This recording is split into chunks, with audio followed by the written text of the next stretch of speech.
discuss the unidentified, the unexplainable, paranormal, conspiracies, and much more. Starring your host and co-host, Jenny Nicasio, Sean Kelly, and Jason Sledgehammer and Petro. Brought to you by UPRN Network. Now for your host, Jenny Nicasio.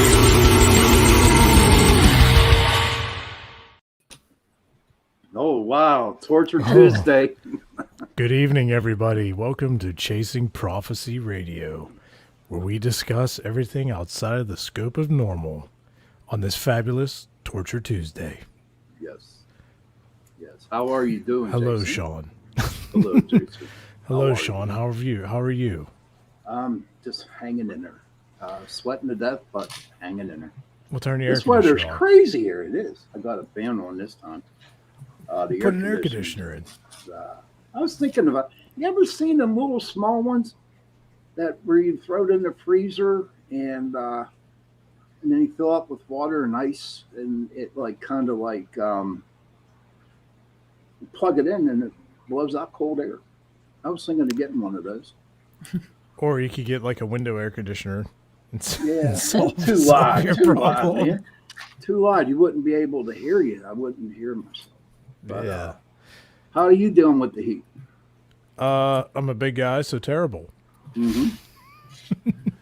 Yeah, but It's hot. But your house is whole air conditioned, isn't it? Yeah, I got it set at like 70.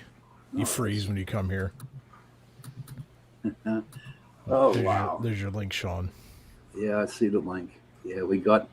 Holy crap, we got a lot of links tonight. Yeah. But listen, I would like to introduce our guest, Jason. All right. Okay, and our guest tonight, Katie Paige, right? Katie Griboski Paige, yep. Katie Griboski Paige is a Colorado MUFON state director. Oh, figures. No, that was me. My phone messed up. Oh, It's Torture Tuesday. This happens I'm every like, I week. know some people don't like MUFON, but She is a strike team area research investigator for MUFON and is the team lead administrator for MUFON's Mars team. That is the archive research reporting system. She's the host of MUFON What's Up radio broadcast on kgradv.com, along with her co-host Chris Deperno and Katie Cook. She also conducts her own independent investigations and research outside of MUFON. She has been a presenter at several conferences and events and has appeared on many radio shows and podcasts, including Coast to Coast with George Knapp, Spaced Out Radio, Coast to Coast Dark Becomes Light with Heidi Hollis, and many more. Katie is the author of Letters of Love and Light. That sounds interesting. For decades of UFO encounters experience, sightings shared with ufologist R. Leo Sprinkle, PhD. She is currently writing her second book, High Strangeness on a Colorado Ranch, the Colorado Skinwalker Ranch. Now that's going to be interesting, everybody. I'm looking forward to reading that here tonight. Cattle cop. Now, see, that's copters. Never heard of that one. Cattle, copters, cryptids, and cover-ups. Katie has personal ties to the Colorado Ranch. This is what motivated her interest in ufology, to find the answers to all her experience. Welcome, Katie. thank you for having me on. Yes, Katie. Welcome to the show. Yes. Well, thank you for having me. Excuse my empty bookcases. We're all packed up and ready to move next week. Actually, close on the place tomorrow, so everything looks a little Congratulations. Congratulations. Thank you. Yes. Moving up to 2 acres of land up in the mountains, up by actually not too far from NORAD. So we'll see how that goes. Oh, there you go. But yeah, thanks for having me on. It's great to be here.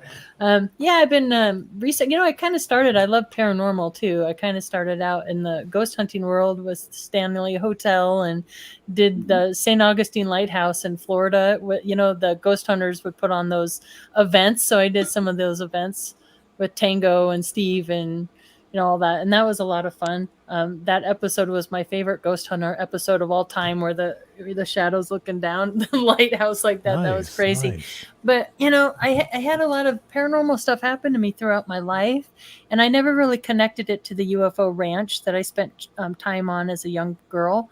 And as a lot of us do, we go through life, we're just working our jobs and raising families and doing the thing, and we don't really have time to look into all these things. So after my kids got older, I started revisiting all that crazy stuff that happened back when I was younger.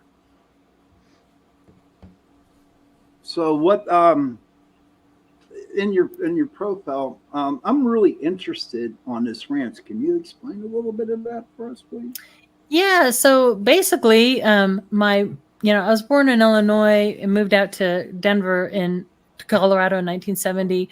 My mom started dating a man in 1973, and her boyfriend and other family members had a ranch out in Elbert County, Colorado. And so my older sister and I would visit this ranch from time to time, mostly on the weekends.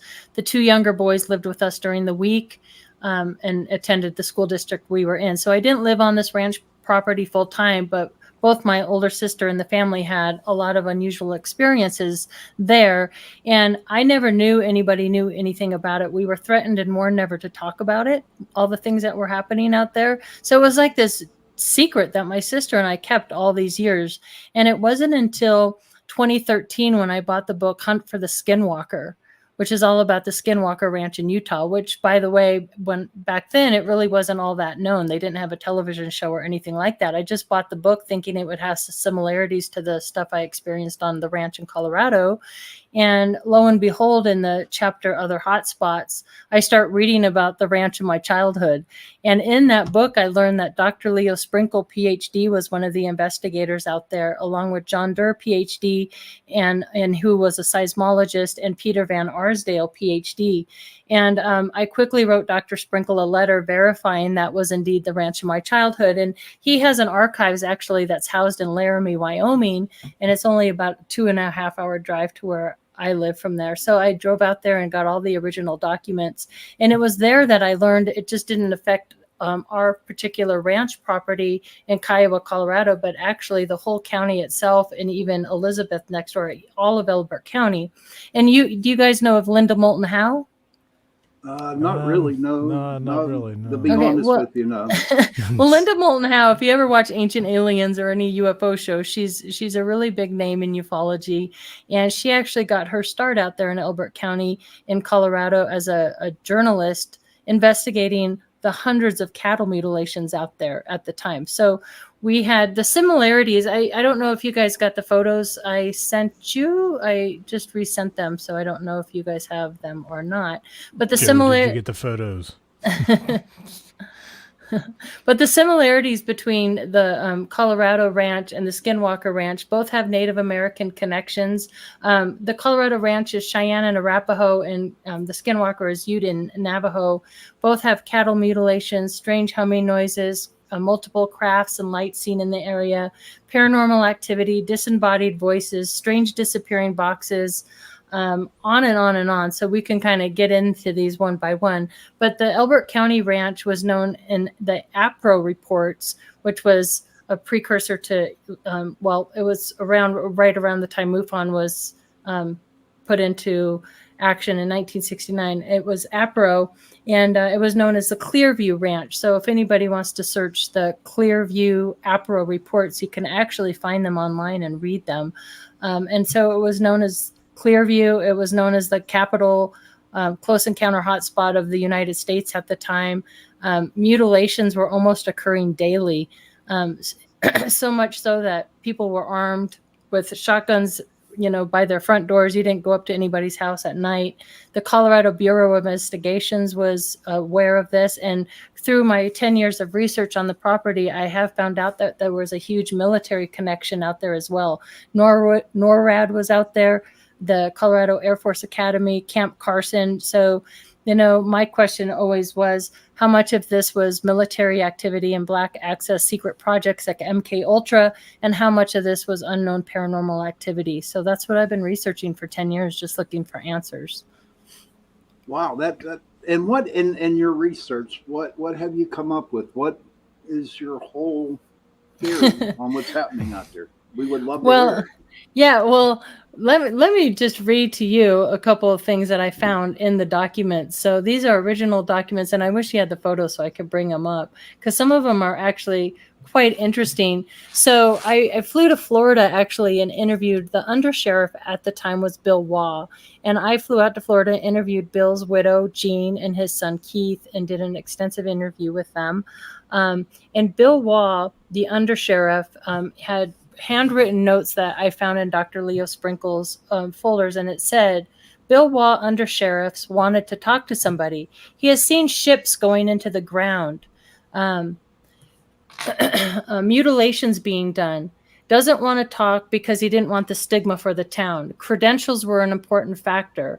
He said the NORAD colonel said bluntly to forget about it and to shut up.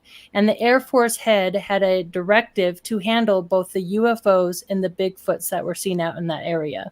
So that was interesting. And then another note that I found, it said Warren, and then his last name was redacted out, Warren Blank from Camp Carson, which is another base there in Colorado Springs. He visited the ranch, which was crazy to me to think that other people were actually on the ranch and knew about what was happening out there. But he said he felt something wrong and he wouldn't go into the woods. And he felt something take over his mind, would make him walk towards the woods, and then it would release him and he would run back to the ranch house. And this did this to him 5 times, which made me think of MK Ultra and mind control. So right. I found that interesting. When I interviewed the Waughs too, Bill Waugh, the sheriff. Now this is a sheriff. He knows the area well. They were actively in the area up in airplanes looking for these mutilators. They thought at the time that possibly they could be tied to satanic religious, cults, whatnot. So they were actively looking for these people. Everybody was. All the ranchers out there at the time, they're losing really expensive cattle, like I said. And there were all these unmarked helicopters being sighted and all this. So it was a really active time. And Bill Waugh, he spots a light, colored lights in the trees. And he knew there was nothing that there was supposed to be there. So he went back into town and got a posse sheriff to go with him. So the two of them go back. And he said that the box, he said it was like a box with these lights next to a tree, and they both just disappeared, which was also reported on the ranch property, these disappearing boxes. And that's something I wouldn't talk about for a long time because it just seems so crazy that these boxes, first of all, what are the boxes? They would make these strange low humming noises. And then if you got close to the boxes, it would change tone into like an angry bee sound. But Skinwalker Ranch has experiencing these disappearing boxes, and so has Trey Hudson. There's another ranch that's called the South Skinwalker Ranch, and they've actually caught these disappearing or these boxes on FLIR cameras. So there's something with these boxes. And I actually had somebody come up to me at a conference and said, do you think possibly these humming noises that are coming from these boxes are maybe like herding the cattle or calming the cattle before they do mutilations?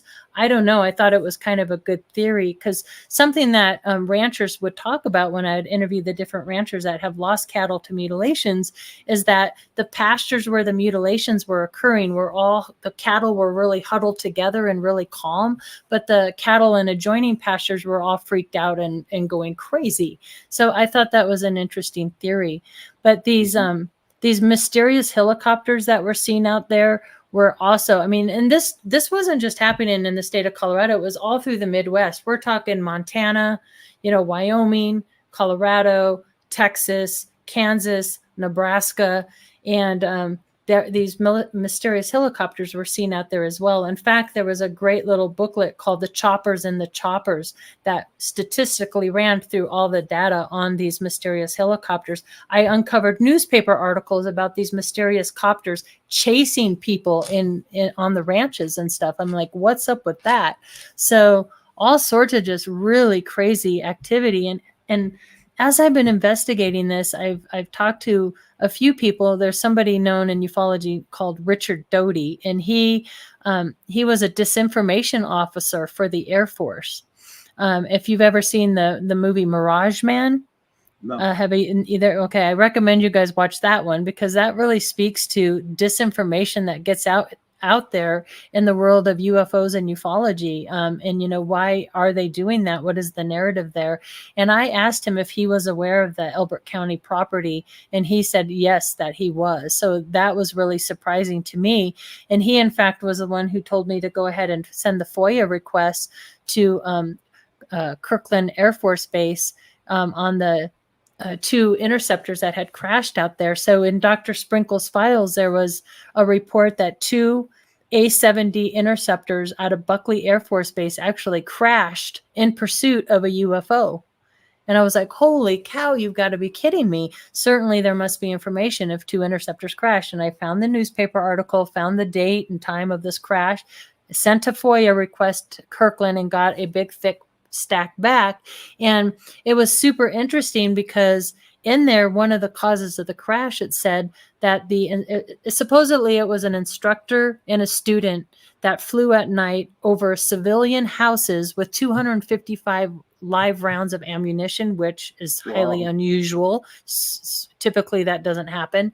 And that the instructor misidentified another craft in the area, and that the student also turned off his beacon light instead of turning on it, hit his tail. Both pilots ejected and both survived. But what's interesting, they never identify that other craft. They never said it was a Cessna or another military craft or anything. So it's really highly suspicious. And a lot of the document is blacked out and redacted. So I find that really, really interesting. And in fact, the sheriff said when him and George Yarnell were up there and in their Cessnas looking for these mutilators, that they actually saw an unidentified orange orb craft UFO that they couldn't explain, it just shot off. So there were UFOs spotted out there at the time. So, oh wow, Oh, that's That- very. that- That's yeah. What do very you got, interesting. Jason? You got a question? Yeah, it sounds like there's a lot of relatively the same incidences going on at these different ranches. What do we think there might be like a common grounds of like a cause of this? Like, there's got to be something, like some reason that the mutilations are going on here, and the lights and everything. There has to be some common grounds. Like, what do we think? What do we think might be the?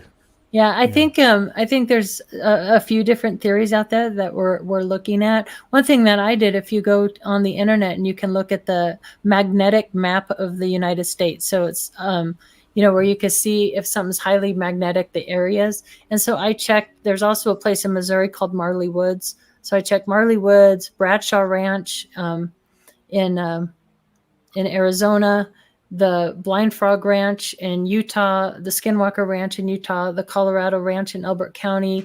And also there is another within the Mars system that you mentioned at the beginning, which was basically all the old reports within MUFON before we went to digital or online. We have over 10,000 reports that a team of us redacted all the information. Is why we're doing that. I find another case called the Ohio-Pyle, Pennsylvania creature case. And that one is very similar to Elbert County and Skinwalker as well. So I looked at Ohio-Pyle, Pennsylvania, and all of these places are pinging the charts as being highly, highly magnetic. It's the shadest light of pink that you can get, meaning those areas are super highly magnetic. We're also looking at just the geography, water features, spring waters. Are they by, like, for example, in Elbert County, we had the Titan missile silos. So is there, a military connection to these places? Are they near, Native American sacred ground places or vortexes, I do believe that there is some sort of portal high energy aspect to this whole phenomenon. I really do. It explains so much if that were to be the case. Yeah. So in the Colorado Ranch, I know the Skinwalker Ranch that it's been on TV and everything. There's a lot of radioactive ground out there that they were, trying to see if that has something to do with everything. How is that? Is there a lot of radioactive land up there in the Colorado Ranch? It's highly magnetic, and there's a lot of springs and rivers. So when I was doing the history of the area, I mean, I wonder about like the macabre or the just the violent history of this land. And that's similar with Skinwalker Ranch too. Like you can just step on in this area and it just feels kind of eerie. It just feels different. The energy feels different. And it's really interesting. I was just a few weeks ago, I was at the Blind Frog Ranch in Vernal, Utah. Wow. And I went to we actually sat in the healing waters at the Blind Frog Ranch. That was pretty fun. But the energy at Blind Frog felt very positive. It felt really good there. And so I think there's something to be said. And I don't know. I mean, I guess that's true in the paranormal world as well. Like you can go into a building or a location and you can just feel that it's somehow different. The energy is different. Absolutely. And that's how it really feels in Elbert County at this particular ranch property. This ranch also sits at the highest elevation of the area, which is interesting to me. I don't know what that means exactly, but we're trying to think of everything. And also like the underground. So that was one of the very first things reported out there were these bangs and hummings, almost like a turbine or something coming from underground, although there was nothing under there. So I'm like, could they be tunneling under there, or that we're not aware of? So I would get on Google Maps and try and like, okay, Air Force Academy, where are they tunneling to? I mean, we were just talking about what the strange hums a couple weeks ago, Sean. Yeah, we tried to talk about them for like 2 months, but then there was always something else that would come up. Yeah, there was a lot of we've discovered that there's a lot of people experiencing the same things in a lot of places, and there's no official explanation that I know of, but we try to think of like power plants or transformers, stuff like that could make humming noises miles away, and out in west when there's not a whole lot, sound travels. Yeah, and, that's true. It's just a matter. Yes, Sean. Go ahead, buddy. Go ahead. No, good. No, go ahead. That's go true. Ahead, Sean. Now, we had a guest on a long time ago. I don't know. I forget who it was, but where you live, is there a lot? Someone he was talking about that there's an underground subway that leads from the West Coast to the East Coast, or the Midwest to where you're at and below, like Texas and that, all the way to the East Coast, and it was built by the military. What do you think of that? I think that could be feasible. I mean, I don't know. I was looking at, the mysterious DIA, Denver International Airport. That's filled with mystery and intrigue as well. So I'm trying to draw maps from like DIA to the Air Force Academy or NORAD. I mean, we as Colorado, especially Colorado Springs, we're surrounded, by, NORAD and Cheyenne Mountain and Kirkland, not Kirkland, sorry.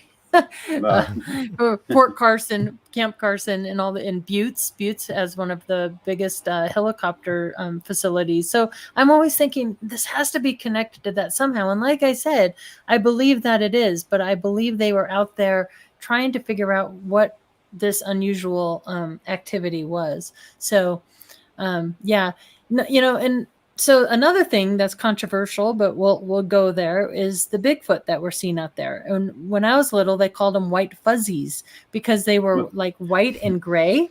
Yeah, they did. They called them cool. White fuzzies. White and gray. Yeah. White, gray, white fuzzies. Pap, it's not you.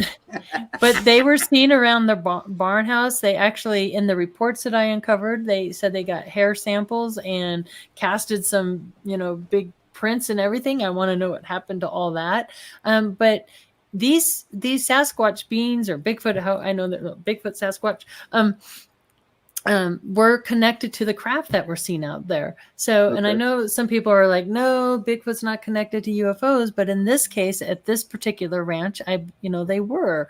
The witnesses claim that they were. So that's really interesting. And there's a really good book by, I think it's Stan Gordon, that talks about some of these cases that have the Bigfoot and the UFO reports that go hand in hand. So I find that pretty fascinating too. In fact, have you heard of Bob Solis? Not really. Sorry. Oh, that's okay. Maybe Jenny might have known about him, but I wish you guys had the photos I sent you, because there was 2 drawings that were in Dr. Sprinkle's folders, and one of them was of the Bigfoot creature out there. And I was presenting, I believe I was in Laughlin, I'm not sure. And Bob Solis saw the presentation. He had sent me an email and he's like, oh my goodness, we had somebody up in Montana the same years that these were occurring here in Colorado in Elbert County, and they were giving lie detector tests to military men and women who saw these Bigfoot creatures, and he sent a sketch of this Bigfoot creature that we're seeing in conjunction with these mutilations and craft, just like in Elbert County, and they're almost identical. They don't look like anything you normally see. They have these round eyes, kind of shaggy, not very thick hair, this strange looking nose. Gosh, I wish you guys had the photos so I could put them up there. I think Joe's waiting to get them. I sent them. Let me see if they didn't go through. See, we were talking about before on a previous show about how it seems that there is a lot of Bigfoot sightings around the same time as UFOs. Yes. We're finding out, and we're trying to decipher, is this like an interdimensional thing? What would be causing Bigfoot to show up at the same time as UFOs, or does Bigfoot, travel between dimensions too? Yeah. I wonder if they're not like bodyguards or workers or scouts or something like that. I'm sending these photos again. What if the Bigfoots are doing all like the cattle mutilations? Because they're so hard to find, and see them actually. What if they're out there just, super powered, super fast, and well, that's true. Some of those cattle mutilations, didn't they just take their liver or their heart? I mean, it was right. like a little. Well, they'd always not always, but most of the time would drain the blood. Other animals like mountain lions or coyotes or any other animals would never approach these mutilated cattle. It was like eerie, no tracks were found. So I went and interviewed a woman named Sheila. She lived in Wyoming, and her family actually homesteaded this area in Elbert County. So if you go to the museum, a lot of it's about her family, right? They were early homesteaders, and they had lost several cattle to mutilations back during this time. So I drove out and interviewed her. And she got married right out of high school in 1978, and they moved to Rama, Colorado, which is just right by where the ranch is. It's Elbert County and then Rama. They're really, really close. And they had several acres of cattle, farmland. And her husband was out on horseback checking the cows for calves. And he came across a calf, and the calf was dead on the ground and had 4 incisions cut in a perfect square. Okay, and the top of the fur was removed, but the skin was still there, but the calf was dead. So he gets back on the horse and he goes and gets Sheila, and they drive back in the pickup truck. She said it took them about 25 minutes to get back to the calf. By the time they got back, that calf had been completely mutilated, blood drained, organ removed. And what was super awesome is she messaged me on Facebook and said, "You're not going to believe this. I found the photographs." So and again, I just resent those photographs because I wanted to share them with you guys. But there was no track marks. She said they felt like they were being watched. It was really eerie. It scared the bejesus out of them. But no truck. They were miles off the county road. She said there was no helicopter sounds, nothing. So you're right. If these elusive Bigfoot, maybe they can cloak, maybe they can go phase in and out or something. So that would make sense if they're mutilating these cattle, because the same phenomenon's kind of happening with that, right? I mean, something that you can't see is doing this, and it's doing it very quickly. So it was like he interrupted a mutilation in progress. Whatever it was, incisions, and then they had the feeling something was watching them. Maybe whatever it was, seen them coming, so dipped out or hid until they left to go get their truck and come back, and then figured it had time, and then maybe saw them coming back. Who knows? Yeah, I don't know, but there was no other truck marks or car marks or footprints or anything around the calf, which is, you can actually see it in the photograph. You could see the hoofs from his horse, but there was nobody there, and it was like soft dirt, like you would have had footprints up to that calf. So that one, and then not only did she find the photograph from that, but she also found a photograph. She said, coyotes, if they eat a calf, they jump on the hind end and they just rip at it. They eat the calf alive. They just tear it apart alive. And, this wasn't that at all. It was cauterized like you see with these mutilations. And it wasn't just cows and calves. It was horse and sheep and even dog that were being mutilated. Yeah. Oh, wow. Jeez. Mhm. Yeah, Yeah, pretty I've scary. heard of mostly cows, Yeah. but they say beef, it's what's for dinner, so I don't know. What Yeah. is your theory behind the cattle mutilation? What do you think happened? Well, I think like UFOs, some of them maybe have natural causes. You heard, the intestines exploding or whatever, but I think a lot of these high strangeness mutilations, like the one I just told you about with Sheila, they do not. And what I've heard through other people, and I know this is going to sound a little nuts, but they claim to have an actual ET. You've heard of Area 51. Yeah. There's a place, do you know of S4? Which is No. just right on the backside of Area 51. This is where they're said to have the back engineered craft and actually even may have an ET there. And they say that ETs, the way they absorb nutrients is through their skin. So that they could be taking these organs and the blood, especially, and rubbing it on the skin and absorbing it. I don't know. I don't know. Almost like a lotion, That's a a blood theory I've lotion. heard. Yeah, it's pretty disgusting. But who knows what they're using that for? I don't know. I do know that Chuck Sikowski and Christopher O'Brien are kind of the cattle mutilation experts, and I know Christopher O'Brien has written several books. If you look up his name, Mystery Stalks the Prairie and others. Actually, he even in one of those books he talks about one of the early mutilations. The cow was actually placed on the doorsteps of NORAD as like a message of some sort, like, don't mess with us, here's a mutilated cattle and we're going to put it right on your doorstep. For as long as all the mutilations have been going on, like, I haven't seen any like actual concrete evidence of what's doing it. You figure I'm just trying to figure out, like, how come at this point with so many, how come we haven't been able to catch it yet? Exactly. And that's why it's been years and years and years. So there's got to be some way to film or get caught on camera or something. Right. And that's always been, people ask me, like, this happened so long ago, why are you still investigating it? Well, we don't have answers still.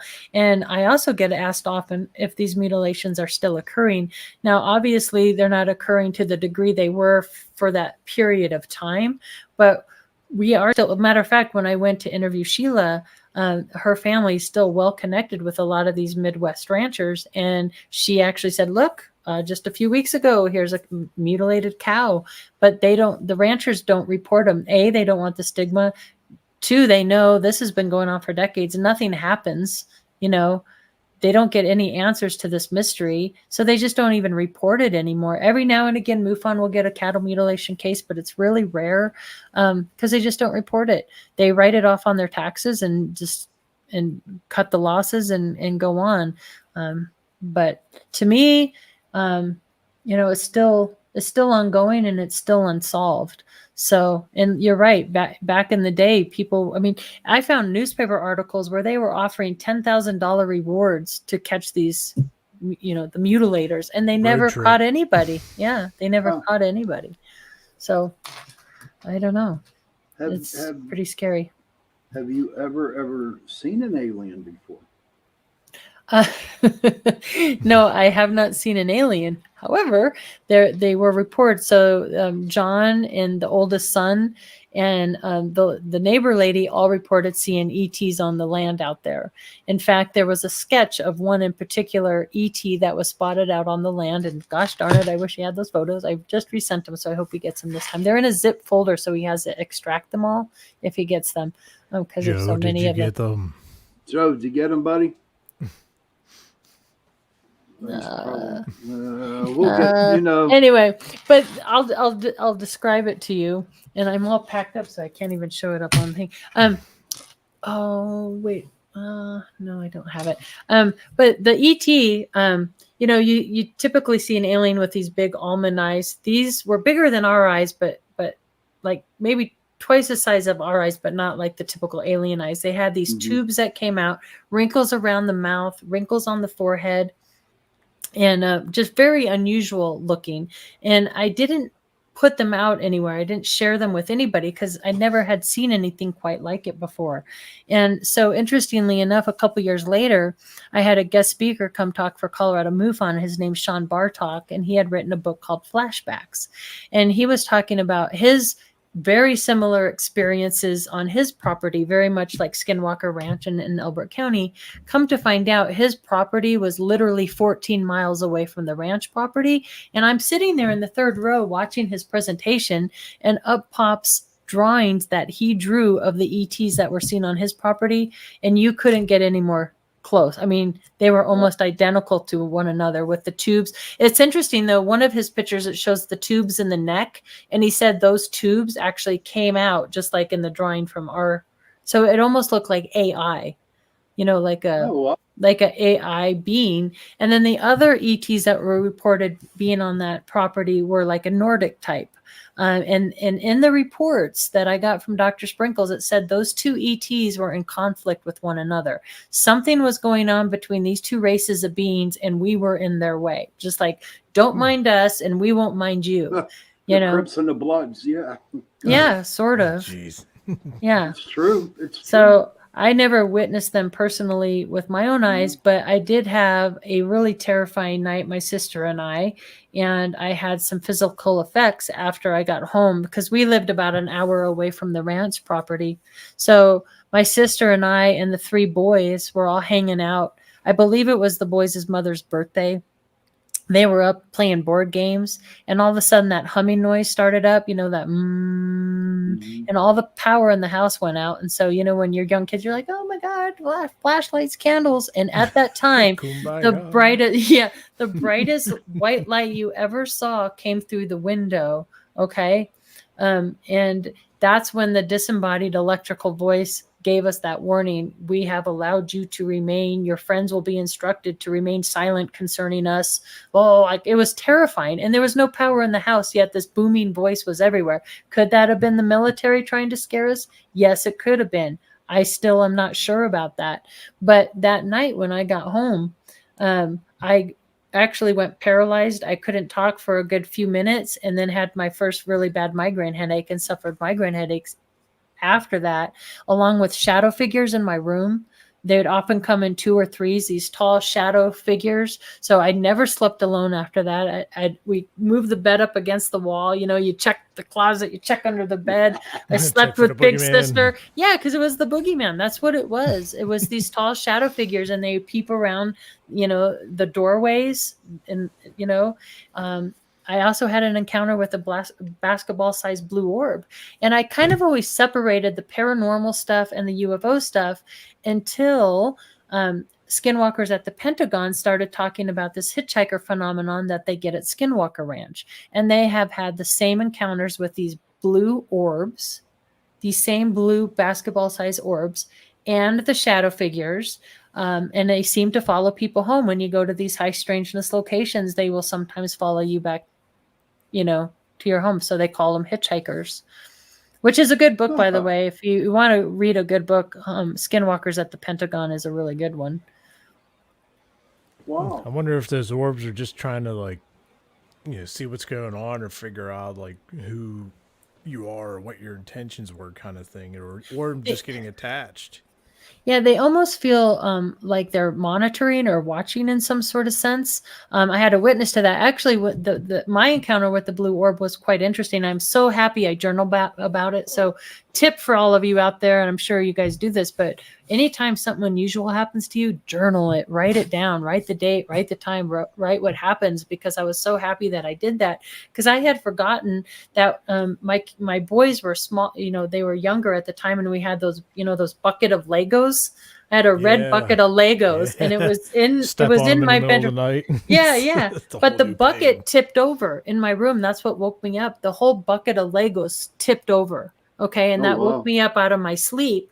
And I looked in the corner of my room, and that's where I saw the big basketball sized blue orb. And it got kind of more dense in the center of it. And so I woke up my husband, Steve. I'm like, wake up, you got, so he saw it. But as soon as he kind of caught eyes on it, the thing just went and disappeared. And at that time, the auto lights from the people behind us, they kept going on and off.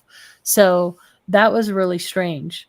I don't know what that was, but it did feel some sort of like monitoring or watching, or I don't know what.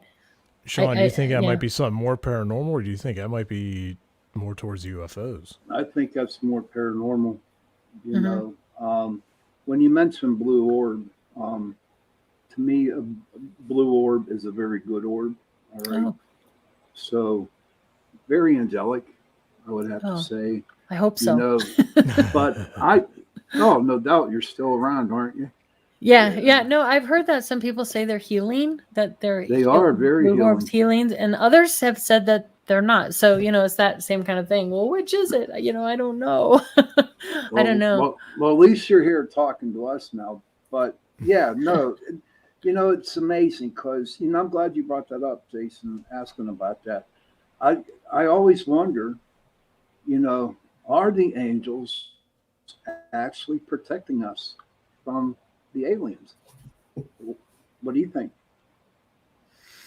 I've kind of, through my research and talking to people, both, talking to Heidi Hollis, and that's something we talk about, that some of these very scary, negative paranormal events that happen to people, whether they're paranormal or ET contact or whatever, can be very frightening, but somehow it seems to be a trend where they turn into a more spiritual, positive occurrence for a lot of people. And Heidi's like, well, you might need to be careful because that could be tricksters at play, which I'm always worried about. And just like when you go into a paranormal investigation, it's always good to protect yourself with white light and positive thought and all that good positive energy, because you don't want those negative attachments. But yeah, I've come to believe there has to be some sort of battle or war or something, just like in biblical times, for good and evil, and that's true with ETs as well. Yeah, and all the fear that's happening right now. Something from what do they call them? The lizard people and the Greys are battling. I you know what? Reptilians. Reptilians. We just talked about that on our show earlier. So, but you know what? It just seems, if you look at it, just the world today is in such chaos. You know what I mean? It's just nothing's right, and it's affecting everybody. It's well, that's a perfect feasting ground for negative energy. Yeah, with all the chaos that's out there, so maybe that's why more stuff is becoming to light. Right. I don't know. It just hopefully one day it will get better. Who knows? But you're on this STAR team, right? Mm-hmm. Is that where you go when someone calls in and they have UFO that you go out to investigate it? Can you explain a little bit more what you do with that? Yeah, we have our go back. if another Roswell happens, we're on it. We got to beat the Air Force. Now, actually, in reality, a lot of what we do as MUFON investigators actually is pretty boring and tedious. A lot of what people report we can explain as Starlink satellites or airplanes or drones or bugs or birds or blah, blah, blah. So we do a lot of what we do on the computer as far as checking things like stellarium, heavens above for satellites, flight radar 24. But when we have really good cases where people are seeing sometimes multiple sightings night after night, or they have trace evidence, landing sites, or photographic video evidence, we do go on site, and we can, just like with a ghost hunt, we can measure for EMF, measure things, or take soil samples and things like that, and do, of course, the most important part is just interviewing and separating witnesses and whatnot, and getting their testimony on tape and getting really good reports, because I think history is really important, to try and analyze the data and also look for commonalities between people's experiences. Do you personally know anybody that may have been abducted by aliens? Because we hear a lot about abductions, and we've had guests on the show that claim to be abducted and stuff like that. What's your thoughts on that? Do you think they're abducting people left and right? Certain people? Do you know anybody? We're just trying to get to the bottom of it. Yeah, that's one I've been leery about for a while. Travis Walton is a well-known abductee. I know Travis, and I think he is somebody that had a true experience of an abduction phenomenon. And there's been several. MUFON has the experience or resource team that deals just with contactees and abductees. And the difference between an abduction and a contact or contactee is an abduction is where somebody feels they were physically taken, like out of their bedroom or out of their vehicle or camping or whatever, and you're lifted actually physically into the craft.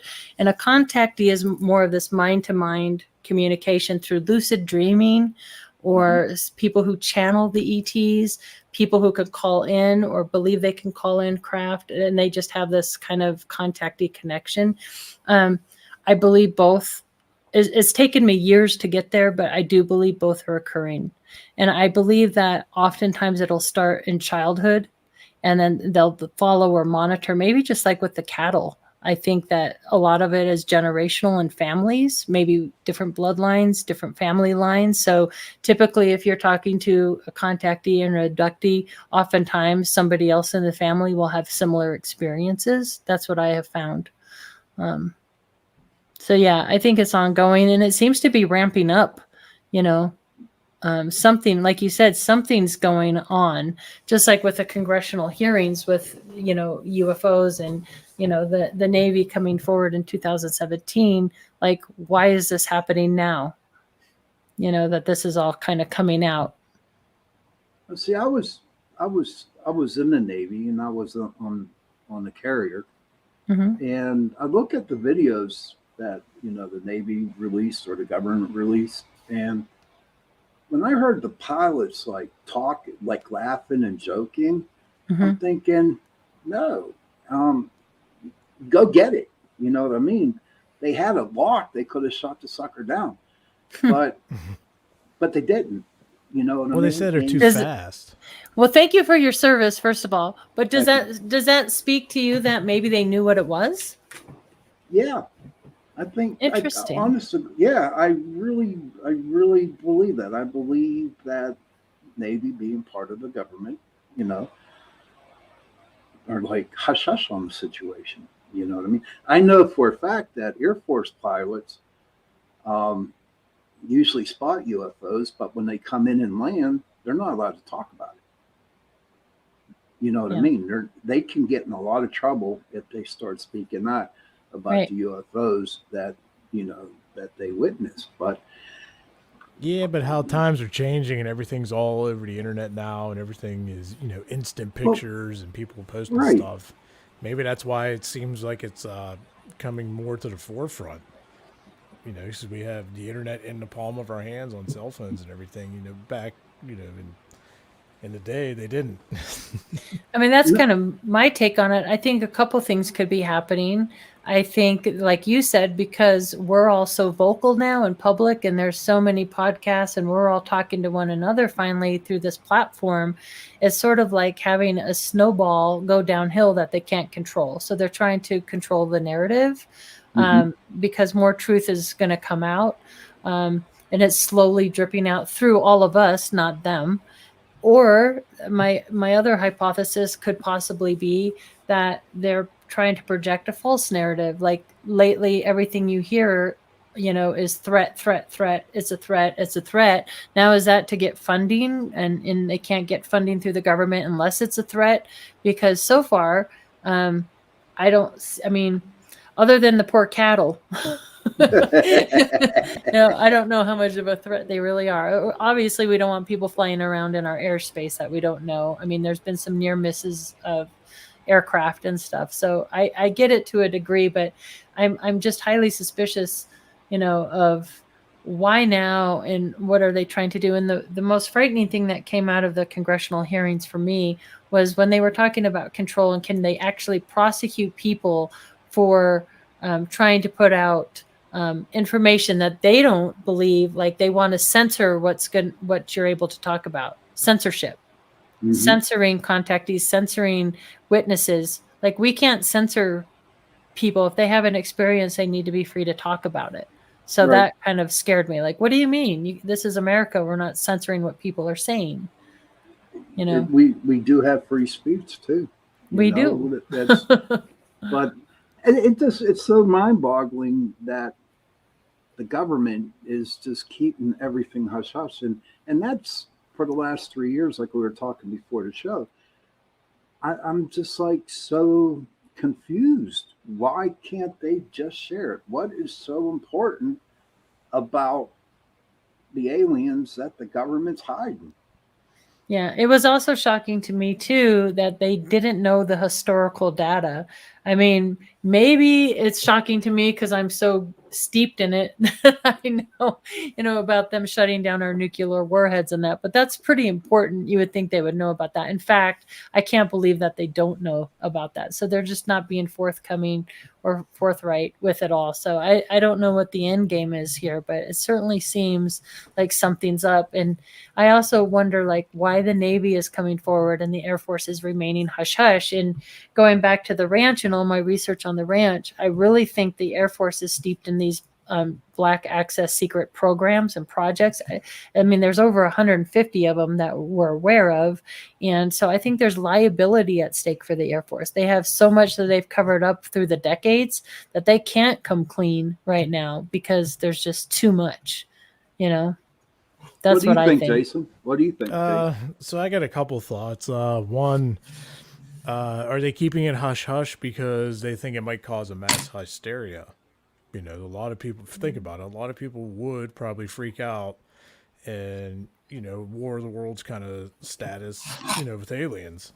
Or do we think that they're keeping quiet about it because maybe they actually have, because they have the funding and everything, maybe they have proof that aliens are living underground or underwater? Because if you think about it, we see all these UFOs and everything. And if you look at the size of the universe, which is so massive, we can't even fathom that. How did they pick planet Earth? How did they know where we were in the universe other than if they were extremely close by? It's just a thought that I have. Maybe that's why it's quiet, because they know they're here and just don't want it getting out, because then mass hysteria, and then you'll get the folks that are trying to hunt them down and get into places they don't need to be and causing more problems. Just a thought. Yeah, if they are here, why do you think they remain hidden? I'm not sure. So Yeah. they don't want to be known, or maybe they've been here for a lot of years and just trying to see what we're doing to the planet, or I'm not sure.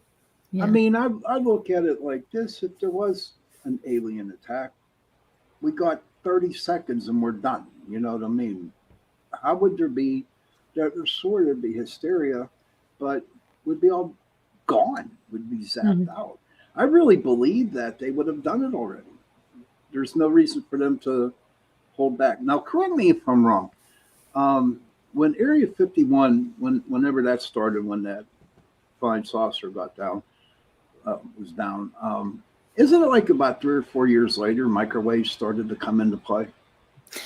Are you talking about Roswell? Roswell, is that it? I don't know what the fuck. I know they talk about microfiber and yeah. I think that our scientists, we know where all those technologies kind of stemmed from and how they were brought into production. So I don't subscribe to that whole theory that we got all that from the Roswell crash. However, bringing up Roswell, I don't know if you guys take a break, so maybe we can wait till after break. But a few years ago, I got a really awesome MUFON case so there was a Brigadier General Arthur Exxon, and it was rumored that one of the Roswell bodies was taken to a mortuary outfit in Denver. Whoa. So I actually got that case, and I actually have been researching that just as much as the Elbert County Ranch, and in fact have covered a lot of really good information on that. Now, President Eisenhower, his wife Mamie, is from Denver, right? Mm-hmm. So I haven't, without giving too much away because it's an ongoing investigation, but long story short, the mortician actually was the one that contacted us, him and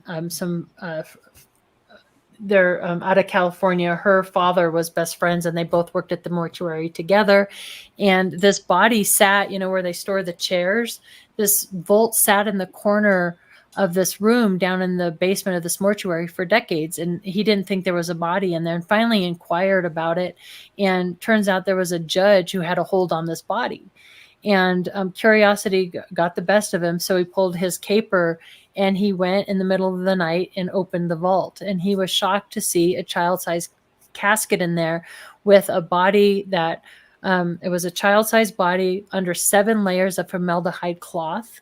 All the visceral was completely removed. The genitals were cut out, orifices for ears, really heavy brows. He did not think ET at the time. He wasn't into, because my first question was, why did you take a picture? Oh my God, it's the Roswell body. And he said, well, he didn't think that at the time. He thought severely hydrocephalic child. It wasn't until years later that he and his wife were hang gliding in Truth or Consequences in around the Roswell area in New Mexico that they just happened to visit the Roswell Museum and learned about this rumored body taken to a mortuary outfit in Denver, that all the bells and whistles went off in his head, and thought, oh my gosh, that's what it was that I saw. And what's interesting about that is the judge that had the hold on the body was a federally appointed judge by Nixon. And he was a crash retrieval specialist judge and the infectious disease judge. They were also, so the owner of the mortuary, the Eisenhowers, and the judge were all 33-degree Mason and went to the same lodge that was close to Fitzsimmons and Lowry. Right. Wow. Yeah. So I've been gathering my documents and talking with Don Schmidt and others about this whole rumored body here. And what's cool about it is I do believe I know where that body was moved to. It's in a very secure location where nobody would ever get access to it. But, I'm trying to see if there's ways where we can verify that there's perhaps at least a vault under the ground where I think they moved this body to. So I do believe that there was truth to the rumor of one of the Roswell bodies being taken to Denver, which obviously, I do believe that, in fact, a UFO did crash in Roswell. I mean, if you're not into ufology, you hear about Roswell in 1947, but there was a huge wave of UFO sightings all across the country in 1947, and a lot in New Mexico, where we're testing the atomic bomb and whatnot. There's Aztec and Socorro and so many others around the New Mexico Trinity site. So it's really a fascinating time for UFOs. So is there like other cases that, say, like after our show and tomorrow I'm off, I'm wondering if I, research 1947 different places, will they come up on the computer, just not Roswell, but other places? Not as much as I would hope. Gosh, I wish, Doug Wilson he was the state director in Colorado before I was, and he did a great presentation on all the 1947 crashes. But I can certainly, Barry Roth actually has, Doug Wilson. But Barry Roth actually has a great book out too that goes through a lot of these less known cases in 1947. So maybe search less known UFO cases in 1947, but I could certainly maybe send you some links to look at. I'm not one of those researchers that has all the names and dates up in my head like an encyclopedia.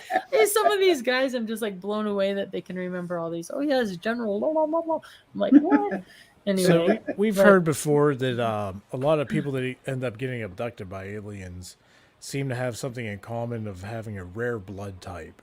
What is your opinion on that? Do you think that plays a factor into this, or is it just happen to be coincidental?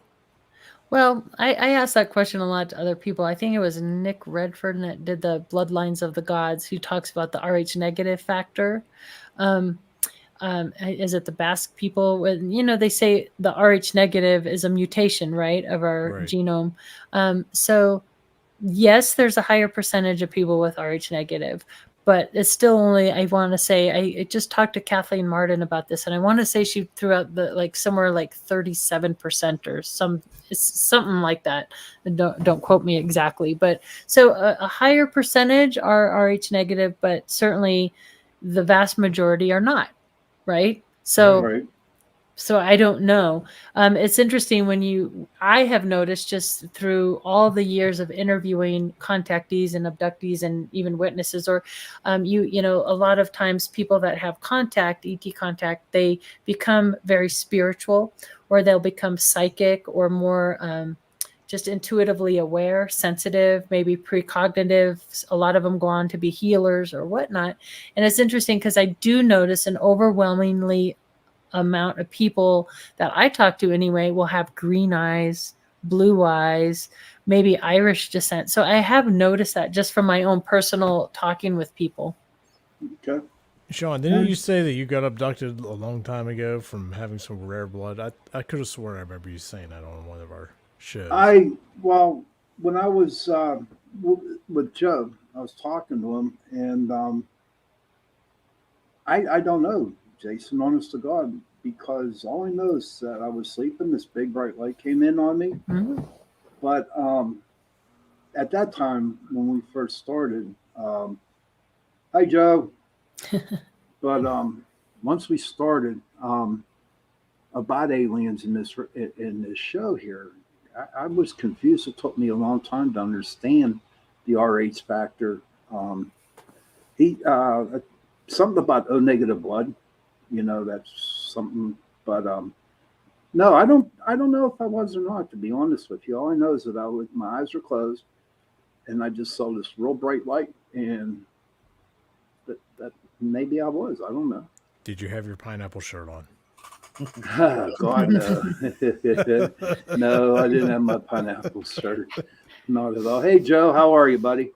Pretty good. I was listening to y'all talk about blood types, since my organization is the one that invented the blood type thing and brought it into being in the universe. I always tell everybody the same thing. There's 4 ancient aliens I've done about blood types. Anybody can go check them out. I noticed Linda Moulton Howe tried to pick it up later on, but no one's got the in-depth research that we do when it comes to alien abductions or blood types. What is your research showing with the RH negative? Well, currently we have 86,000 cases on file. Oh, wow. And 65% of all the cases we have on file are RH negative. That's really and interesting. Almost 68% are what I like to say colored eyes. They're other than brown eyes. Let's say it like that. Yeah, that's what I've noticed too. Because the eye color is kind of diverse. It was pretty much green and blue, but now they're kind of making more mutations. We're getting other colors now. So even though they want to lump everything under brown, blue, or green, it's a little different than that these days. Like the hazel green. Yeah, I've noticed that too. Very overwhelming blue, green-eyed. But you know what they all have in common, right? They're all mutations, all of them. Right. People don't realize this, but 2 million years ago, we were brown-eyed, brown-skinned, brown-haired. That's what we were. We were a very boring race. I mean, there was no diversity into us. Brown eyes. My wife has brown eyes. I'm not criticizing. Yeah. But around 35 or 45,000 years ago, out of the blue, RH negative came on the scene for no reason, and it's a baby killer. So Mother Nature wouldn't have created it. It kills babies. Until the antedenogen gene was invented, you had to go down and you couldn't have babies. That's why you had to have blood tests when you got married. Right. Somebody, they said, you had to have blood tests. I said, yeah, they had to know a blood test so you wouldn't have problems with your children. So like, you're kidding me. I'm like, no. So that happened to me. Yeah, I know. And then of course RH negative or O negative is the universal donor, and it's also the purest form of blood known to man. So all of a sudden, out of the blue, something, Mother Nature, God, or ET dropped this in our lap 40,000 years ago, and it's been making a slow but surely progression into our society from 1% to 10%. Now it's at 16%, and it's grown. And I agree. Overwhelmingly, contactees seem to possess these. And I hate when I say this because it always comes out to the same thing. Oh, well, only RH negative people. No, that's not true. RH positive people get abducted just as much. But the thing of it is if you go back 500 years or maybe 1,500 years, you would find more than likely that RH positive outnumbered RH negative. But as time goes on, that is changing, and it's changing swiftly. And I'm not exactly sure why. It's a little scary. Go ahead. I'm sorry. Right. And what I was going to say is, too, you got to remember, just like my mother, for example, is RH negative, and I'm RH positive. I'm A positive. My mother's A negative. Yeah. And just like with my youngest son, Tyler, every 3 weeks ultrasound. They had blood transfusions ready because my antigens, my antibody E was trying to fight off his. So there's that compatibility issue with the blood. So, just because somebody is abducted or contacted who is positive blood doesn't mean they don't stem from a line of also negative, A negatives or O negative. Very well said. It's more than likely, I would think, and this is sheer speculation at this point, I would think somewhere along the line, one of the alien races, whether it's Greys, reptilians, humans, whoever they want to blame it on, more than likely it was the Greys, but gave us a gift. We know through the Sumerian text that there was a human race like ours on this planet, but it was a slave race, and they weren't sentient the way we are. We also know through the same text that the reptilians used to come in, steal, and rape their women. The children were born different. Well, the first time I heard this story, I said, oh, they must look different. No, they acted differently. They were self-aware. And when I found out that humans actually had a reptilian section in their brain, and it was a very big part of who and what we are, then I realized there was a slave race, the reptilians interbred, and they became more like we are today. They were more positive, they were more outgoing. They were asking, why in the hell why am I out here plowing the field? Why don't you get your ass out here and plow the field? It was just, it changed. And Go ahead, Sean. What did you want to say? Yeah, I got, excuse me, Joe. Go ahead, baby. Sure. I'm just dropping in for a minute. No, this second hour sponsors our show, Carnation. So That's right, thank you, Carnation. Thank you, Carnation. Thank you, Carnation, for Torture Tuesday. Joe, did you get the pictures? Oh, let me see. What did y'all send him? ICA at Cock? No, I don't see him yet. Why? Are you looking in junk folder? I just copied it. I'm gonna check right now. It's ICA at Cox.net. Let me. I just copied and pasted it from here. Oh, okay. Well, hopefully I didn't do something wrong with that. My text and type is not always the best. Let me see. I'll make sure they. Where is Okay, I'm sending. Katie, what would you do if you actually came face to face with an alien? What would you do? For a Klondike bar? Finally, I get to meet you. We're not all bad. I know it looks that way from a distance. Yeah, I don't know. I think the aliens think we're all crazy. So I was hypnotized from Dr. Sprinkle. He was a well-known hypnotherapist and psychologist, Dr. Leo Sprinkle, PhD, and he was a veteran for over 40 years. In fact, that's what my first book, Letters of Love and Light, is all about. It's all about Dr. Leo Sprinkle, who is a pioneer in the field. Because what ended up happening, I went to get all the documents from the ranch, and I started reading he had 84 boxes in the archives, and I started reading letters that people had written him over a 40-year span from all around the world about their experiences, right? And Leo kept all his response letters, and I thought to myself, it actually came through in a lucid dream, Letters of Love and Light, because he always signed his letters Love and Light, Dr. Sprinkle, or Leo. And what was interesting, though, is I thought if I found these letters interesting, other people would too. So I spent 3.5 years compiling them into chapters. A lot of people talked about, was it a dream or memory? So Sean, when you talk about you don't know, you remember the bright light, but you're not sure if something happened. A lot of times people will have like these vague memory or dreams, and they don't know if it's an actual contact abducting experience or a dream. So one chapter talks all about that. There's ET craft descriptions, channeling the ETs. We have people who claim to get messages, but he was really best known as a hypnotist. So he put me under for an hour and a half. And it was really interesting to listen back to that tape. It took me like a week to listen back to it. But something that came through in that tape is that ET was interested in humanity because we're so bipolar, we're so emotional, we're so both very loving and good, and at the same time we can turn on a dime and become very violent and enraged, right? We're very creative, both artistically and musically, and that these ETs have sort of lost that through the thousands of years they progress. They're more machine-like, and that's what came out of my mouth was well-oiled machines, and they were trying to get some of that back into their line. That's what came through, and I've heard that from other people as well, like Seb Talk said the same thing. Now, and see, others. here's what bothers me, and Jason could agree with me on this one. Uh-oh. Whenever I hear people channeling ETs, Yeah, how do you know they're ETs? They could be right. something That big evil. red flag. Yep. No, I agree with you. It's like that little voice, like Jiminy Cricket on your shoulder. Like, I think for people who are psychic or have that, even in, with your paranormal, you have to learn to distinguish what are your own thoughts and your own voice, your inner dialogue with yourself, because we all do that, and what isn't that, and then who is it, right? Who is, Right. where is that coming from? That divine inner voice? I don't know. I don't know if it's ET or not, and I feel the same way. Like, how do you know who you're talking to? Well, it's just like with the contactees and with the lucid dreaming and everything. Yeah, How do we know that they might actually be intercepting messages from UFOs, or just because they're so involved into it and excited about it, that they just might be having dreams and then like, oh, I was contacted by this or that, but it was actually just a dream, because that's what we do. Our brains Right. come up with all kinds of crazy stuff while we're sleeping. right. The coolest thing in those files that I found fascinating and most compelling were the letters and drawings from children.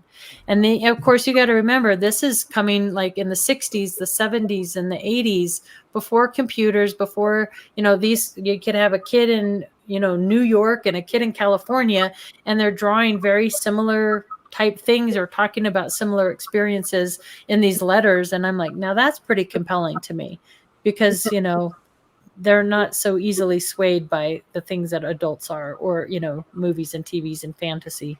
So I don't know. I was Now- just, go ahead. Go ahead. No, you're a guest. Go ahead. Oh, I was just gonna say, I just did a conference actually in Sedona, and after the conference, a little boy named Kai came up to me, very spiritual little boy. He had his little crystal pyramid, and he had just all these drawings, and he was drawing the whole universe and the planets and all the moons, and he was drawing the Hat Man and aliens and ET and all. I mean, he was just an incredible little spirit, and I was like, whoa. So yeah, it was really cool. Now, some of the people. Now, I'm not knocking everybody, and I'm not knocking what they believe in or what. But to me, it seems like people want to be accepted in the world, and they say, "Well, I'm going to channel ET." You know what I mean? And they're not. You know what I mean? They're not channeling, but they think they are, and they go around with massive egos, telling everybody this. And I just think that a lot of people who do that are playing with fire. You know what I mean? Yeah, I agree. Yeah. I think that we all get guidance and intuition, and I think they're confusing it and taking it maybe to a different level. But I don't know. But then there's people like the Ashtar Command is a really well known. You're reading my mind. You're reading my mind. I am Ashtar Command. I don't know. I think that's something all of us have. I think we all have that inner voice, that inner guidance, that inner intuition. And maybe some people exercise it and can fine tune it, I guess, like a radio more than others. But how do you trust that information? I mean, come on, like people have been, and nothing will bring that to your attention when you're reading all these letters. And I'm reading from, they're predicting the end of the world over and over and over again, or they're predicting, and none of that has come to pass. So some of the stuff that they've channeled and downloaded, none of it has happened. So how can you trust that, really? I don't know. True. You need to learn about the Holocaust dreams. That'll help you to understand that. 1/3 of all of our contactees have what we call the Holocaust dream. It's not anytime soon, probably isn't for a very long time, and it doesn't kill or wipe out everyone on the planet, but it's very interesting because ICAR keeps we keep everybody separate. So we have like a base group of abductees we use for research, and then we have everybody else, because we have right now we currently have 4 6th-generation cases, 10 5th-generation cases, and almost, I think current membership is almost 100,000 right now. Wow. And I'd say the majority of them are abductees or contactees, because that's the only thing we really, we kind of keep it to ourselves. It's all privately funded. So yeah. So they're seeing like an apocalypse, like an end of the world scenario. What's weird about them? I'll go real fast because I don't want to get into your time. They see this like they're in a city, and all the lights are working, everything's on, all the cars are parked on the side of the streets. There's no bodies laying around or anything like that. They're even when they walk up to like the shops, the thing recognizes them. It tries to sell them something. It's like some kind of virtual reality, and they all talk about this. Then they talk about finding on the outskirts of cities, they'll find these big mass graves. Sometimes they'll find the military. It sounds, because all the buildings attack, it doesn't sound like a nuclear war. It sounds more like a pandemic of some sort. And according to them, it wipes out just about 70% of the population of the planet. Wow. And it That's doesn't pretty terrifying. 7 days, but nobody gives a date. No one has a clue. It could be 100 years. It could be 100,000 years. That's what's funny about it. It's just that they all see it the same way, just in different cities, and very, very, very clear. Because it's all under hypnosis. It's weird and scary and kind of exhilarating all at the same time. Because it's all the rest of our contactees don't see it. They don't talk about it. They talk about, we need to get more serious about saving our planet and doing things like that to save ourselves. But just 1/3, and they see it vividly. And about every so often, I'll interview a couple of contactees, and like the 10th, 12th, 15th one will just come in and say, hey, have you heard about this? I'm like, and then I'll just let them talk, put on record, just let them talk. And I said, well, wait a minute here. Let me let you listen to this one. And they're like, what? Wait, what? It's weird. Right. It's but that's how we do research, through comparison study. It makes it easy. And do you ever get any contactees or abductees talking about AI and we haven't the singularity, AI and the singularity or anything like that? We've had them talk about AI. Now, here's another weird one for you. See, the Greys, people don't realize Greys probably most advanced aliens coming here, except for maybe the light beings. There's different Greys, there's different color Greys. None of them are actually gray anyway. But they have two sets of 3-footers. They have the 3-footers that would be just alive. There's my dog. Captain. Oh, God. He agrees. What is that? Captain. They're here. And then they have what we call I guess what you would call it in today's world. What is it? It's half alive and half robot. What do they call them? They're not. What the hell do you call them? Like zombies? No. They're alive and they're controlled. They're partly controlled by the other Grey next to them. But there's a name for them. There's even movies made out of about half human, half cyborgs. Cyborg. Yeah. So these Greys, the little Greys, one set of them are cyborgs, and they work with the other 3-foot Greys. But then there's the 5-6-foot Greys, the 7-9-foot Greys, and none of them are gray. That's one of the reasons when we talk to abductees, it's considered abduction criteria, and to know the actual colors of what they actually really are. The Greys is a Hollywood thing. They came out as a Hollywood color, but that's not truly their color. And I'll tell you this. A lot of Greys, if they haven't fed recently, are translucent. I've heard that. Yeah, because they their food through their predator. Skin. Yeah, we've learned a lot about them over the years. We've got a lot of people, and we learned a lot.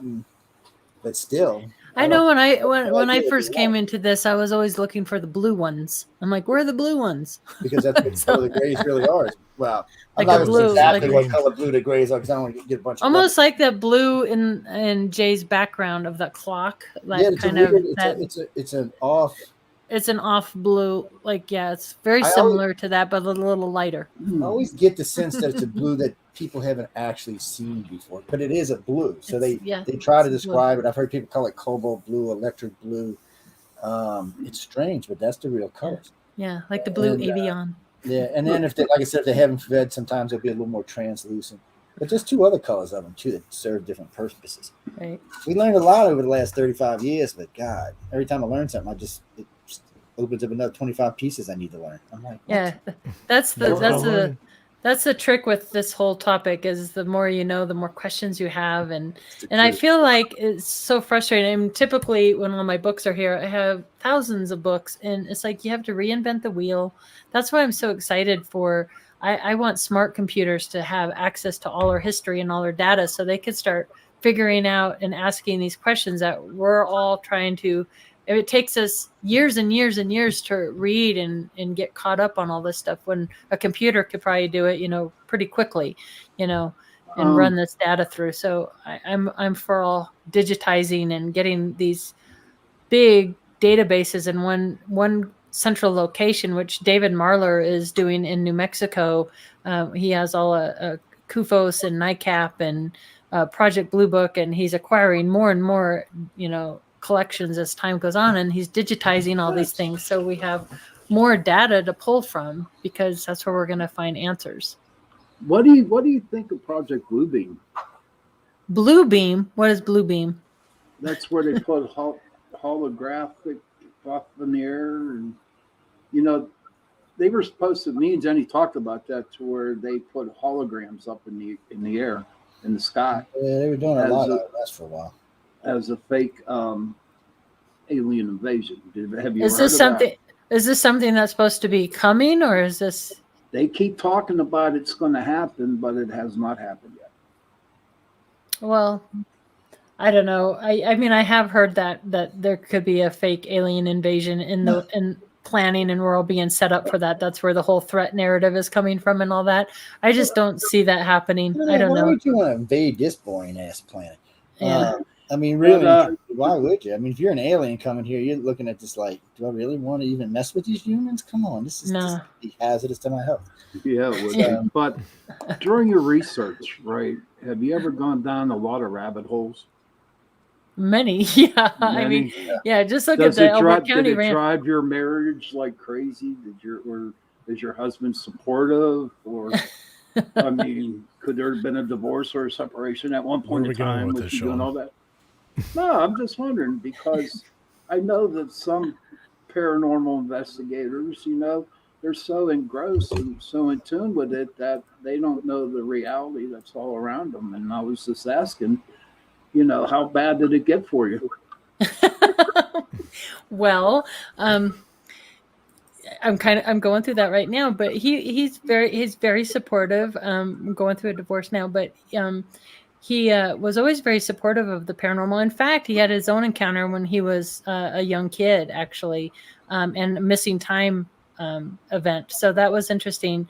But yeah, it does take a lot of your time, and there's, you know, a lot of traveling in that. But you know, that happens. That's why the name changed, Katie Griboski Paige.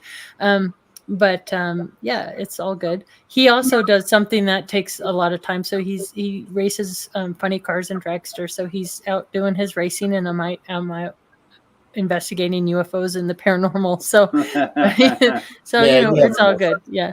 And it's interesting too, because some of my kids, you know, I mean, they all support what I do, but you know, they're like, you know, some of them don't believe in ghosts so much. I'm like, wait until you have your own experience with the paranormal, then something will change your mind. Because I know for me, you know, when my dad passed away and my brother, I had a lot of paranormal things happen. So it's one of those things I say I'm 150% believe in ghosts, because I've had so many experiences with that. And I'm still like, I'm more of a skeptic when it comes to UFOs and that, but I've moved. The more I learn about, and the more cases, the more people I talk to, I'm 90% there that this is a real phenomenon, but I'm not 100% there, because I still feel there's a lot of military involvement in a lot of this stuff. There is that. Yeah. So I kind of have a little bit of a skeptical mind still, but not when it comes to ghosts. There you go. There's just too much. There's no, yeah. If you I had believe the in chance ghosts. to be abducted, would you take it? Ooh, you know, and that's the other thing I wanted to say. Like, I'm always leery of people who could tell you, like, you know, how many races there are in the universe and exactly what they are and what their motives are. Because I mean, the world, the universe is so vast. There's no way we can know how many races of beings are out there. There's just no way we know. Now, we can tell you what's commonly reported, right? The Greys and the Nordics and the reptilians and that. And who's to say? I mean, this is someone we talk about on our show a lot. I mean, you have the stereotypes that, you know, reptilians are bad and evil and I don't subscribe to that either. I don't think you could take a whole race of any type of being and put them all in these boxes of good and evil. So would I be willing to be abducted? I suppose I would, just because I'd be really curious. I guess I'd deal with the consequences later. Let's hope I get some nice ones. I don't know. But just think about you're willing and you finally do get abducted, and all that research you've done, you just throw out the door because it wasn't what you thought it was. Yeah, So, that's why I'd you want know to be what I mean? abducted, so I could go, okay, I have my checklist. Let's see who was right. I have a whole bunch of questions I would ask him. And in fact, when I interviewed Dr. Leo Sprinkle, he passed away November 15th of 2021. So we just lost Leo. I got to see him a month before he passed. And I asked him, you know, like, gosh, you've been at this for over 40 years and you're at the end of your life. You know, he knew he didn't have but a little bit of time left. Do you regret spending your whole life looking for these answers? And he said to me, Katie, he's like, absolutely not, because he got to meet so many fascinating people and have so many great conversations throughout his life, you know, meeting abductees and contactees and researchers and skeptics and just all of it. I mean, it's such a huge mystery, you know, all of it, the Bigfoot, the UFOs, the paranormal, all of it. So, I mean, I can't imagine just talking about the weather at this point, because we have so many questions about just the nature of reality itself, you know, who we are, why we're here, where we're going, all that stuff, you know. Well, it's about time to let you go, dear. We appreciate you being on the show. I Joe, appreciate did you you get the having pictures me. before she goes? I ain't seen No, him. no. Hold on, I'll tell you again, but I haven't seen him come in. And I've been leaving. Dang it, I don't know why. I don't know. It's We can have you something back weird on, between- Katie. Is that We're okay? back on. We'll get him.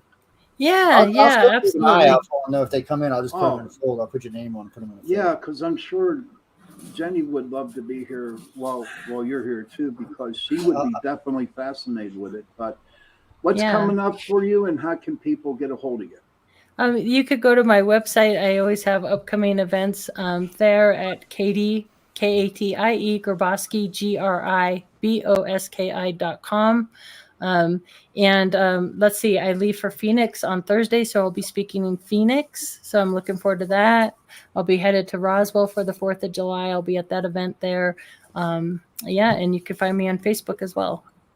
Awesome. So, and thank you again. I hope you come out to the East Coast. Awesome information. Yes. Yeah, I was just in New York. I was just out there in Pine Bush. So, and that was one of my goals, is to get back into the paranormal world. So if you guys ever want me at any of your paranormal things, I'd be happy to be a guest there, because I just love Sean will be that. calling you as soon as you're off the air. All right. All right. Thank you for being on, Katie. All right. Thank you, guys. Thank you. Have a good Bye-bye. night. Bye. Bye. Hey, what a good show tonight. And huh? there was 2. Yes. That was quick. We just went from a full house. So, what did you think of her? What did you think of our guest tonight? A lot of information, man. A lot of information, you know, about the UFOs. And, you know, for me personally, I'm still like on the fence. I want to really see it to believe it, like I had to with the paranormal world. Right. You know, once I fully experienced it, it was a mind opener, and it changed my whole outlook on all of that. So I'm waiting to see, you know, some actual aliens, and, you know, that'd just be amazing. Maybe, you know, I'm right there with you, because like I tell Jenny all the time, and then I say it on the show, is that I want to actually sit down and meet them. You know what I mean? Even though we talk to a lot of our guests that are ufologists and you know, do aliens and stuff like that, but I want to see it with my eyes so I can believe it, just like you. Oh yeah. But maybe someday when we go away for a weekend, like up in New York, we can, like, where are we going?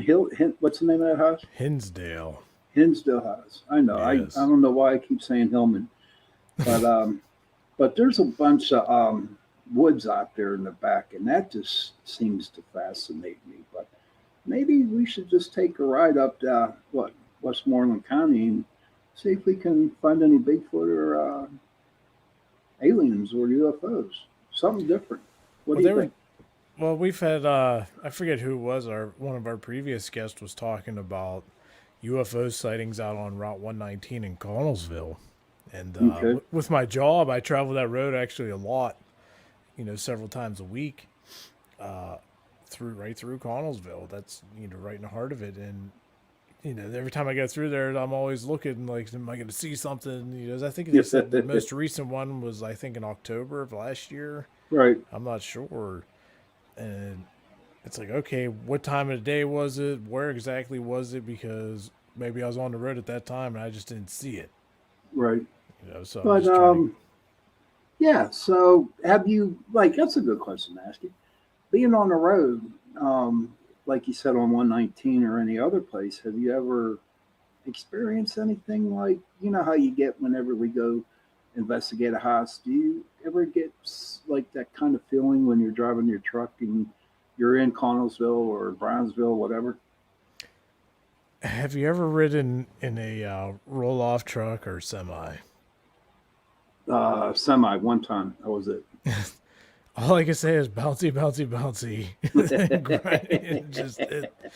The only thing you're feeling is your guts churning in your stomach from all the bouncing around in these trucks. So it's kind of hard to have. Yeah, like, especially have the ones that have the rubber block suspension and not airbags, like the one I drive. Oh my God, is it brutal?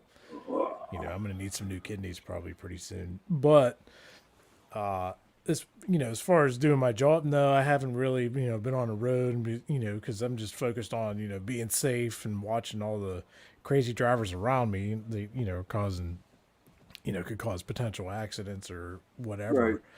But, you know, we go to some investigations driving down the roads, or you get to an area and, you know, you just feel the energy of the area, whether, Well, yeah. you know, it might be something like, it's like, just gives you that weird vibe, like something's not right. You know, that's probably the most I get, you know, with a lot of areas. When like I'm going down to see a friend of mine down around 84 PA, and I've been down there many a times, and visiting my friends down there, and this area is hell, man. Honest to God. How about that one? How about that one that we went to before that speaking engagement we did? That one house that there was no lights on the road and we couldn't, you know what I mean? Oh, the one before the Bigfoot convention? Yeah. Yeah. How about that? Down in the middle of the woods. And then we find out we could have went in from the other direction and it wouldn't have been anywhere near as bad. Right. Just my God. Craters in the road, and it's like, wow, I can't believe there's a house back here. That was hey, really cool, though. Do you have any off-topic news? Well, here's something off topic I was looking at last week. I didn't get to really look into it too much. I just kind of skimmed over it. But what do you think about the psychology behind colors? I just stumbled across this. You know, I was down the rabbit hole, and this popped up. I was trying to read them a little bit, and it's how different colors can, you know, alter your mood or how you're feeling or, you know, just general well-being. Did you ever stop to think about that for a minute? Like you walk into a room and like, you know, say the wall's one color, and, you know, you might make you feel upbeat and, you know, good. And then, you know, you go somewhere else and it might be a totally darker color. And then you start to feel just like, you know, ominous or whatever. You know what? Yeah, no, I'm glad you brought that up because there are many places I've gone to. Like, now I understand why they paint meat rooms white, you know, because it's all energetic, you know what I mean? I'm standing there cutting meat when it's like 50 degrees. Well, that way you can see where all the blood stains are to clean it up. Yeah, absolutely. We do have a bottle of luminol at work. Okay, so if one of us got cut and it mixes in with the other blood, you can pick, you know what I mean? But yeah, so what store you work at, I'm not buying any meat there. Shot and save, buddy, over there in Castle Sand. But my off topic about how people scam people, and I'll give you a good, for instance, my mom. All right. Now, my mom, she's what, 83? She's 83 now. And we needed concrete, the sidewalk alongside of the house. And we got these guys, and they gave her a quote on how much they're charging for the whole job. She ended up paying close to $4,000 more. You know, I just want to warn people out there, you know, get other information from other jobs that they did. They really destroyed my mom, man. Well, because she had to pay that extra $4,000. Well, here's my thoughts on that. So, you know, it could be right, it could be wrong. I don't know. Just from working in different fields like that. So you got an estimate, right? So you get it. They probably gave your mom an estimate, probably agreed, like, okay, this is probably what it's going to be. But you got to remember, it's an estimate. Right. Unless they said this is what it's going to be, not a penny Okay. more. But when they say Okay. estimate, because they allow for that ballpark of maybe it'll take less, or maybe it'll take more, or once we start digging in, what Okay. else is going to, snowball into other issues. Right. Right.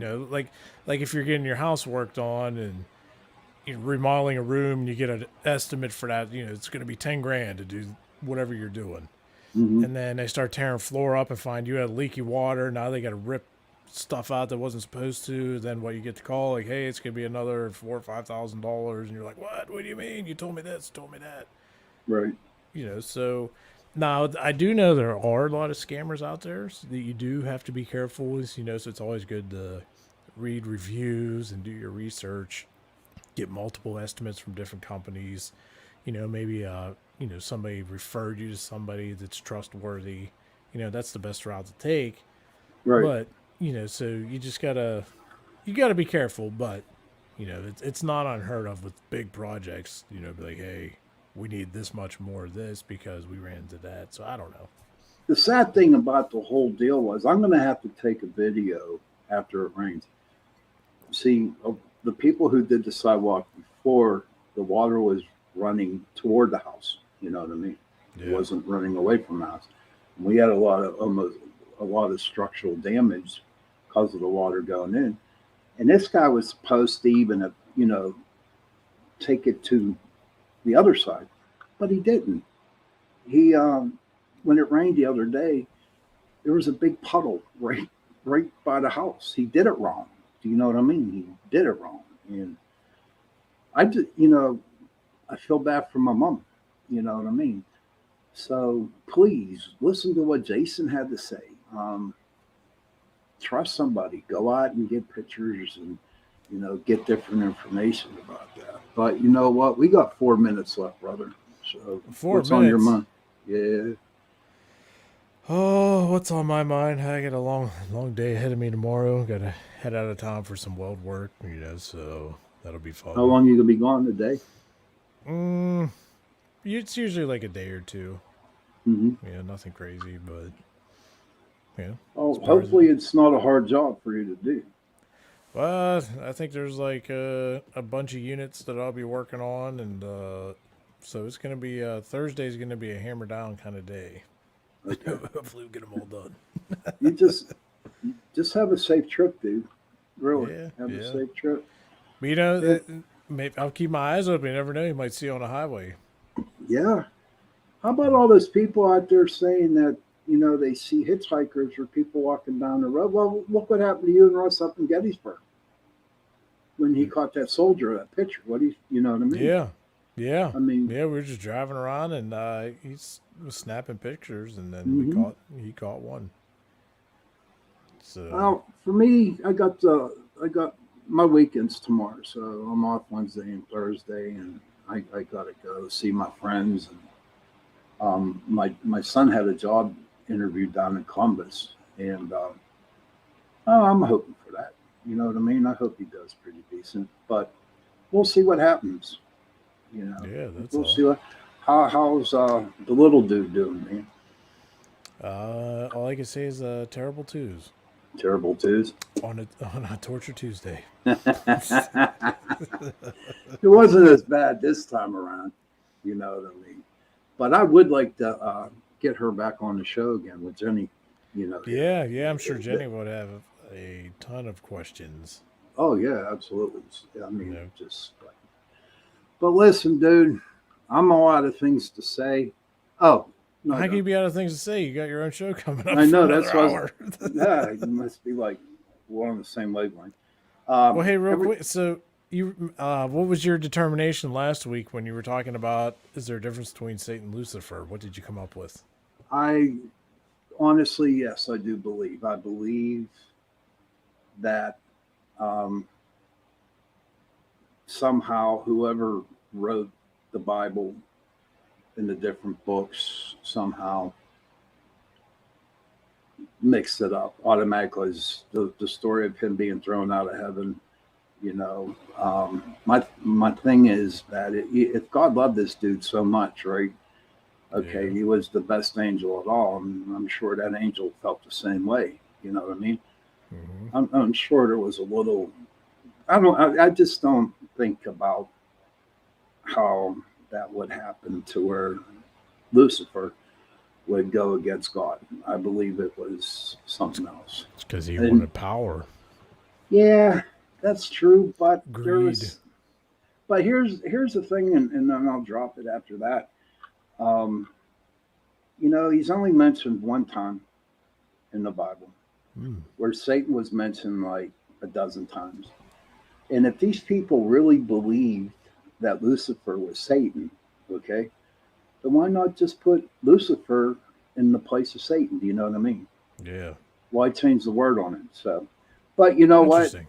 It was a rough week. I wanted to say this. It was a rough week, because my week was really rough after that, and I'm thinking, okay, God's punishing me because I brought that up, or B, God unleashed Lucifer, Satan on me to see how much faith I have in God.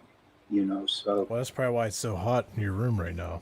Oh, Jesus. Yes, it is. I was like, but my show, Nick, everybody, Into the Night's coming on next on UPRN Radio 105.3. I'm having my brother. We're going to talk about reincarnation, signs that you get, when your ex is thinking about you. And you know what we're going to do? Isn't that where your ears itch?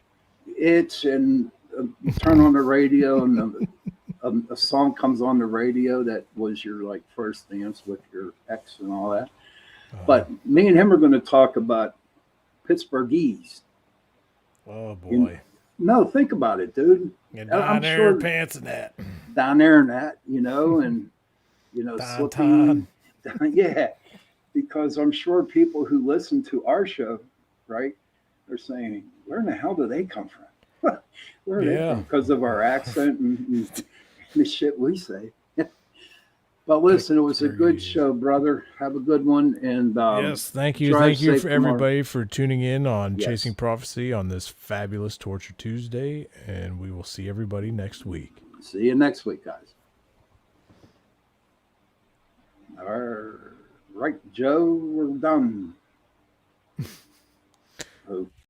There we go. Nope, no, still live.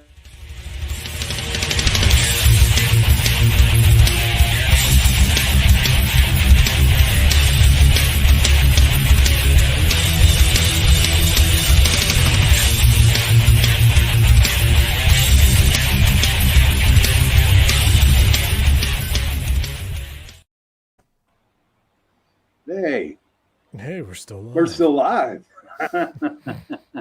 They just don't want us to go. No, they